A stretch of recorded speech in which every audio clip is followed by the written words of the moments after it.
To na pewno jest film, który najdłużej przygotowuję i najtrudniej jakoś było mi zebrać pieniądze i doprowadzić do realizacji. Rzeczywiście to trwa już 6 lat. 6 lat temu, jak pokazywałem, to już było po Lęku Wysokości, czyli po debiucie moim fabularnym. Trochę byłem zmęczony taką formułą dramatu psychologicznego, współczesnego i brakowało mi kina, czyli przygody, opowiadania obrazem i przeniesienia się w inne czasy, w inne miejsce, na jakąś inną planetę. Takie było zamierzenie na początku, że w takim razie czasy pierwszych misjonarzy, bo one właściwie nie były przeniesione na ekran, są bardzo ciekawe, bo tak naprawdę to wszystko, w czym my żyjemy, nie chodzi tylko o kulturę chrześcijańską, ale w ogóle o kulturę, to zawdzięczamy tym pojedynczym ludziom z krzyżem, którzy szli przez pustkowie nieznane, mogli zginąć każdego dnia, ale przynosili coś nowego, w co wierzyli, w czym byli zakochani, a jednocześnie wiedzieli, że ci inni, poganie na przykład, niekoniecznie chcą to przyjąć. Jak ich do tego przekonać? Dobrym słowem, miłością, tym, co podpowiada Bóg, ale też często przemocą. Nie? I to już są takie dwie rzeczy, które są bardzo ciekawe, bardzo dobre do opowieści. Chcę tu opowiedzieć w tym filmie o tym, że o takiej żarliwości, o przekonaniu do czegoś, o wykonaniu decyzji, o podążaniu z siłą za tym, co w nas siedzi, o takiej determinacji, pasji, fascynacji i miłości. I wydaje mi się, mam nadzieję, że tak jak widzę na razie, jak kręcimy, że ten film pod tym względem będzie gorący, w sensie, że te namiętności i te pasje, które są w bohaterach i po jednej i po drugiej stronie, to znaczy i u tych dwóch misjonarzy i w świecie pogańskim, że to pokaże, że to jest coś, za czym tęsknimy trochę, czego nam trochę brakuje. Geowold jest wodzem grupy pogan zamieszkujących osadę, do której docierają nasi dwaj protagoniści. Przed postępującym, zbliżającym się światem chrześcijańskim kilka zim wcześniej to plemię uciekło ze swoich tradycyjnych terenów właśnie tu między skały, między te błędne skały.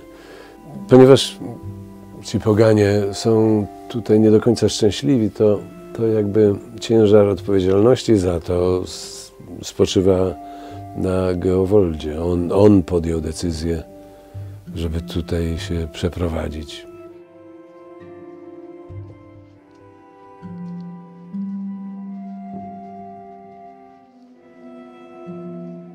Gram Prachwę. Ona jest córką wodza Geowolda. Przez to, że mój ojciec przechodzi lekkie załamanie nerwowe i nasze jakby stosunki z misjonarzami są na ostrzu noża, więc Prachwę przejmuje stery w swoje ręce i próbuje jakby uratować swój lud przed zagładą. Prachwę jest bardzo silną osobowością, która jest od małego wychowana w takich dwóch światach. Mama, która była poganką, i tatę, który jest z tamtego świata, ze świata misjonarzy. To chyba jest takie najtrudniejsze zadanie, żeby właśnie wejść w inny tok myślenia niż my mamy na co dzień, bo mam wrażenie, że na co dzień jesteśmy skupieni bardzo jakby na sobie i na swoim ego, bo jesteśmy samowystarczalni. Możemy sami na siebie zarobić, sami się wykarmić i tak dalej, ale tu musimy żyć w wspólnocie. We wspólnocie, żeby sobie nawzajem też pomagać, bo jakby sam człowiek w takiej przyrodzie na pewno by nie przetrwał. I oprócz tego, skoro jesteśmy taką małą grupą, to na pewno jesteśmy jedną wielką rodziną, w tym sensie, że staram się sobie wyobrazić, że to jest moja siostra, to jest mój kuzyn, że oni się rozumieją też w połowie zdania czasem.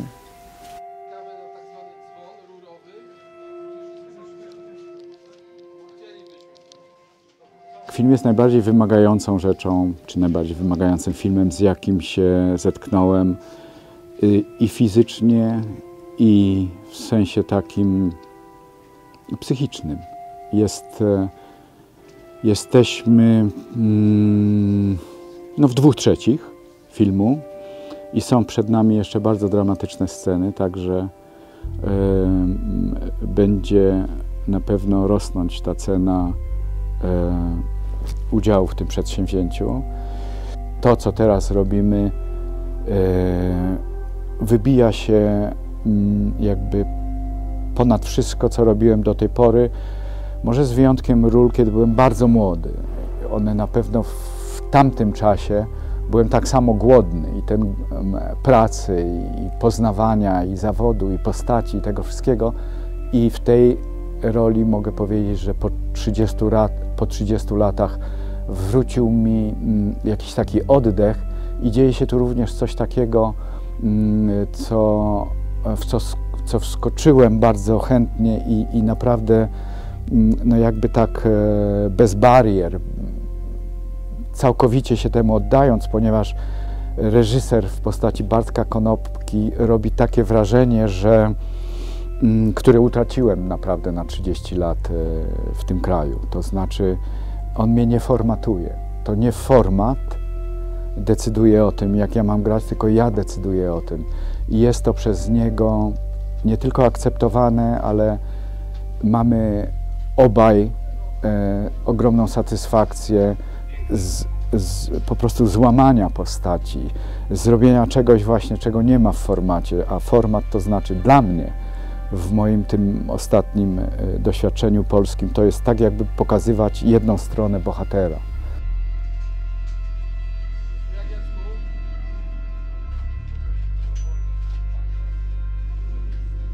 A wiedziałem, że tutaj, żeby ten świat nie był jakoś tak banalny, albo żeby nie przypominał takich nieudanych prób filmów historycznych, no to musimy poszukać swojego języka, bardzo takiego zdecydowanego i radykalnego. Jacek świetnie się do tego nadawał. Tak sobie mówiliśmy roboczo, że to jest taki dokument w średniowieczu, nie w sensie, że kręcimy dokument, tylko że tak blisko staramy się być z tymi bohaterami, staramy się z nimi odczuwać, jak to było przeżyć każdy dzień, zorganizować sobie to życie. Często używamy subiektywnych punktów widzenia, czyli punktów widzenia bohaterów, że kamera jest jakby w oczach tej dwójki głównych bohaterów, że to się zdarza tuż przed nimi, że my właściwie widzimy tylko tyle, co oni, jak gdzieś wchodzimy w nowe sytuacje i to było bardzo fajne. Co by nie mówić, ten obrazek jest jedną z największych sił tego filmu, dlatego że Jacek też długo pracował nad korekcją, czyli nad lutem, który może później włożyć do kamery po to, żebyśmy widzieli obraz już jakby w takiej korekcji, a nie taki surowy obrazek z planu, dlatego że w tych wysokich kontrastach, saturacji trochę inaczej ten świat wygląda, widać trochę mniej szczegółów w kostiumach, w dekoracji, to jest kapitalne, ale jednocześnie widać też pewien ton i smak i naprawdę ten film zaczyna żyć dopiero w tych zdjęciach.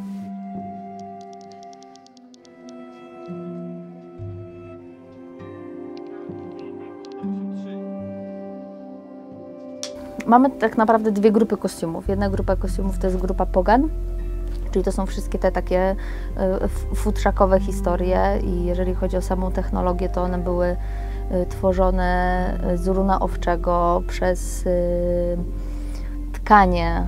Na tkaninie natkiwaliśmy takimi specjalnymi igłami do filcowania właśnie to runo. Przy tym projekcie wykorzystywaliśmy runo z owiec wrzosówek, bo ono ma odpowiednią kolorystykę, która współgra z otoczeniem, z błędnymi skałami, bo właśnie bardzo istotne było to, żeby Poganie byli trochę taką jakby jedną masą, która się wtapia w to otoczenie, która jakby wychodzi z tego otoczenia, ale że są całością. A druga grupa, tak można powiedzieć, to są kostiumy Billy Blorda i Bezimiennego i to są kostiumy już ludzi z tego świata, powiedzmy, zachodniego. I inspiracją do stworzenia tych kostiumów na pewno było średniowiecze.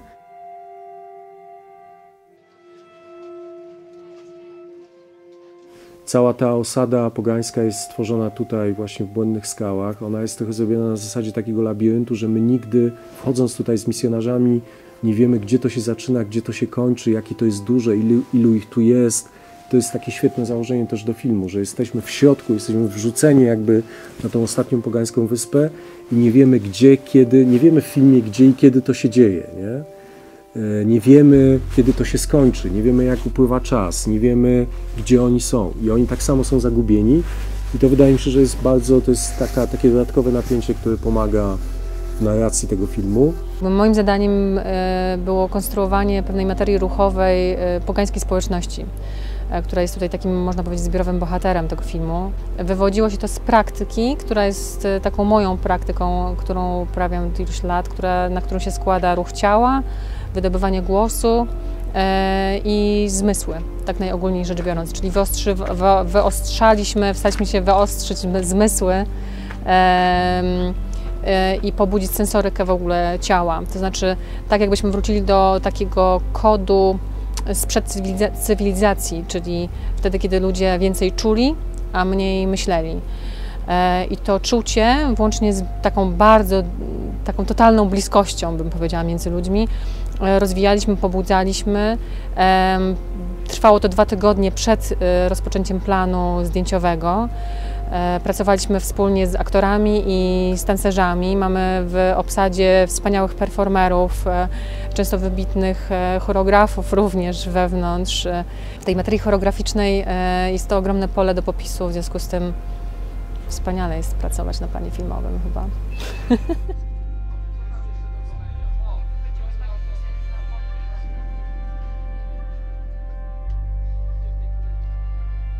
Ania Wydra jest producentką, no ale to jakby co do niej nie miałem wątpliwości. Wiem, że ona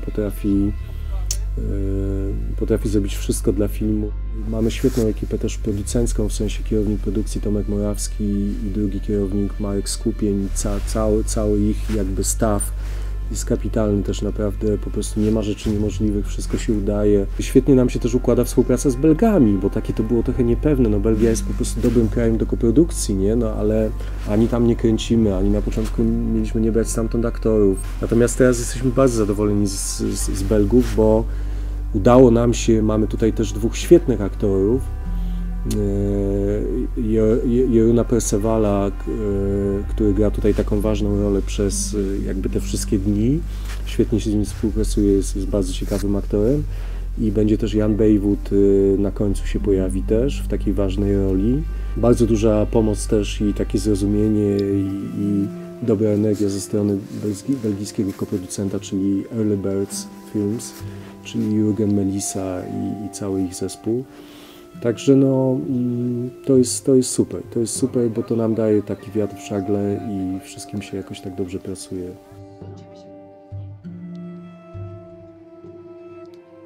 Bez zdradzania za wielu szczegółów można powiedzieć, że jest to no, bardzo unikalny projekt. Fakt, że w tej osadzie ci poganie rozmawiają językiem, który jest jakże wersją pruskiego języka, którym bodajże na świecie włada 30 osób, włączając nas teraz może 60. Drobiazgowość, z jaką stworzony jest ten świat, sam temat, okres historyczny, to są takie rzeczy, które nieczęsto widzimy na ekranach. Warto podkreślić, że to nie jest film historyczny i że to nie są kostiumy historyczne. My, tak jak mówię, czerpaliśmy inspirację z tego okresu, natomiast to jest wariacja. Zawsze moim ideałem było coś takiego, że pracuję nad rolą, wyobrażam sobie ideał w głowie i do tego ideału dążę na planie i tak mi minęło 40 lat, naprawdę. I w tym filmie w kilku albo kilkunastu miejscach udało mi się porzucić ideał, który mam w głowie, po prostu porzucić go, iść za impulsem i okazało się, że to, co zrobiliśmy, było lepsze od tego, co sobie zaplanowałem i to jest wielka rzadkość w moim doświadczeniu i daje mi to szczęście. Przede wszystkim jest też przyjemność, bo sobie wszyscy nawzajem pomagamy. I ta energia jakby przychodzi z jednego na drugiego i wszyscy się cieszymy, rozchodząc się wieczorem do hotelu, czy spotykając się rano na śniadaniu.